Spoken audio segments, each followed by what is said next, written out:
Welcome friends, एक बार फिर से आप सभी का बहुत बहुत स्वागत है। दोस्तों, पिछले कई समय से छात्रों के मन में कई प्रश्न हैं कि अगर हमारे सभी पेपर नहीं हुए तो मार्क्स कैसे मिलेंगे, और जिस नई मार्किंग स्कीम के तहत उन्हें नंबर दिए जा रहे हैं क्या वह सभी के लिए लाभदायक है, और जब उनका प्री बोर्ड का पेपर अच्छा गया है तो उसके आधार पर नंबर क्यों नहीं दिए जा रहे हैं। दोस्तों, इन सभी का उत्तर सीबीएसई ने दे दिया है, जो मैं आपको इस वीडियो में बताने जा रहा हूँ। तो पहले जल्दी से एक बार सब्सक्राइब कर दीजिए। तो चलिए स्टार्ट करते हैं। पहला क्वेश्चन यही है कि how will CBSE marks student in subjects for which exam have not been conducted. तो जो पेपर नहीं हुआ उसके आधार पर वो मार्क्स कैसे देने वाले हैं। ठीक है, तो इसका आंसर देते हुए सीबीएसई ने बताया है कि the CBSE announced an assessment scheme for the cancelled examination. तो इसके लिए उन्होंने एक असेसमेंट स्कीम लागू करी है। The students under this scheme are divided into 3 categories. तो इसके लिए उन्होंने छात्रों को 3 कैटेगरी में बांटा है कि candidate who had finished exam in more than 3 subjects are in the first category. तो जिन छात्रों ने 3 से ज़्यादा पेपर दिए उन्हें फर्स्ट कैटेगरी में रखा गया है। For them the CBSE will award the average marks in the best 3 performing subject to the cancelled examination by best 3 the board means paper in which the student has scored the maximum marks। तो इसके ऊपर उनका कहना है कि उन्होंने जो 4 paper दिए उसमें से जिन 3 पेपर में उनके सबसे अच्छे मार्क्स आए होंगे उसका वो एक एवरेज निकालेंगे, और वो एवरेज जो होगा उसके आधार पर ही जो पेपर नहीं हुए हैं वो मार्क्स आपको दे दिए जाएंगे।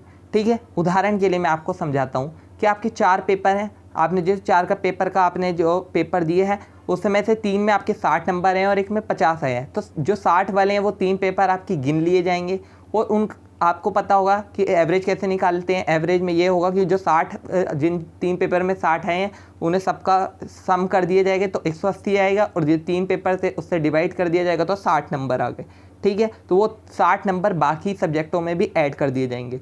इसी तरह examinees who had finished exam in 3 subjects before the COVID disruption are a separate group. In this case, the average marks scored in best 2 scoring subjects would go to the scrapped examination again by best 2 the CBSE means subject in which the student has scored the maximum subject। इसी तरह जिन छात्रों ने 3 subject का paper दिया उनके 2 subject के marks जो है ऐड किए जाएंगे, उसका एवरेज निकाला जाएगा, और जो पेपर नहीं दिए हैं वही एवरेज वाले मार्क्स उनके मेन मार्क्स में जोड़ दिए जाएंगे जिन जिन सब्जेक्ट का पेपर आपने नहीं दिया है। इसी तरह लास्ट कैटेगरी है कि हैज कैंडिडेट वो could take a maximum of 2 exam until March 18। जिन छात्रों ने सिर्फ 2 एग्जाम दिए उनके साथ क्या होगा कि there result would be calculated based on their performance in the 1 और 2 एग्जाम। जिन्होंने 1 या 2 एग्जाम दिए उसके आधार पर उनकी परफॉर्मेंस के आधार पर वो मार्क्स दिए जाएंगे, और उनके जो इंटरनल असेसमेंट है, प्रैक्टिकल हो गए, हाँ उनके जो प्रोजेक्ट वर्क किया था, इन सब के जो मार्क्स के आधार पर उनके मार्क्स निकाले जाएंगे, वो मार्क्स दिए जाएंगे। ठीक है, पहला क्वेश्चन आपका क्लियर हो चुका है। सेकंड क्वेश्चन है could special marking scheme end up being unfair to students who could not take exam in scoring subject. तो छात्रों का एक और सवाल है कि जो मार्किंग स्कीम लागू की गई है क्या उन छात्रों के लिए अनफेयर नहीं है जिनके जो है स्कोरिंग सब्जेक्ट हुए ही नहीं है, स्कोरिंग सब्जेक्ट के पेपर ही नहीं हुए हैं। तो जिन्होंने मुश्किल सब्जेक्ट के पेपर दे दिए हैं तो उनके तो कम ही मार्क्स आएंगे। तो इसके ऊपर सीबीएसई की जो ऑफिशियल है उनका कहना है कि जो छात्र ऐसा सोच रहे हैं कि उनके साथ अनफेयर हुआ है या जो मार्किंग स्कीम है उनके साथ अनफेयर है, तो बाद में एक डेट निकाली जाएगी, उसमें आप पेपर दे सकते हैं।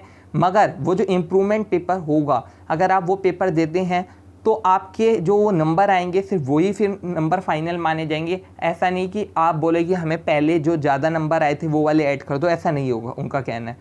थर्ड क्वेश्चन वो बोलते हैं कि अनलाइक CISCE उनकी तरह ही CBSE ने जो है प्री बोर्ड एग्जामिनेशन के मार्क्स को जो है ऐड नहीं करा है, उसके आधार पे वो नंबर नहीं दे रहे हैं। उसका कारण उन्होंने बताते हुए क्या कि ऐसा क्यों हुआ है, तो उनका मानना है कि जो प्री बोर्ड एग्जामिनेशन होता है उसका पेपर जो है एक टफ पेपर सेट किया जाता है, और उसकी मार्किंग स्कीम भी बड़ी कंजर्वेटिव होती है, उसमें वो ज़्यादा मार्क्स नहीं देते हैं। ठीक है, उनका उद्देश्य उस समय होता है कि हम छात्रों को प्री बोर्ड जो मेन बोर्ड एग्ज़ाम्स है उसके लिए तैयारी करवाएं। तो अगर हम उसके आधार पे मार्क्स देते हैं तो उन छात्रों के साथ अनफेयर होगा, एक गलत निर्णय होगा, तो इसके लिए वो प्री बोर्ड एग्जामिनेशन के मार्क्स नहीं दे रहे हैं। दोस्तों, इन सब का उत्तर उन्होंने ये दिया है, और भी अगर आप जानकारी आएगी तो मैं आपके साथ ज़रूर शेयर करूँगा, इसलिए चैनल को सब्सक्राइब जरूर करें ताकि आपको ऐसी और नई वीडियो मिलती रहें। ठीक है दोस्तों, अगर आपको ये वीडियो अच्छी लग रही हो तो प्लीज़ लाइक शेयर सब्सक्राइब जरूर करें। धन्यवाद।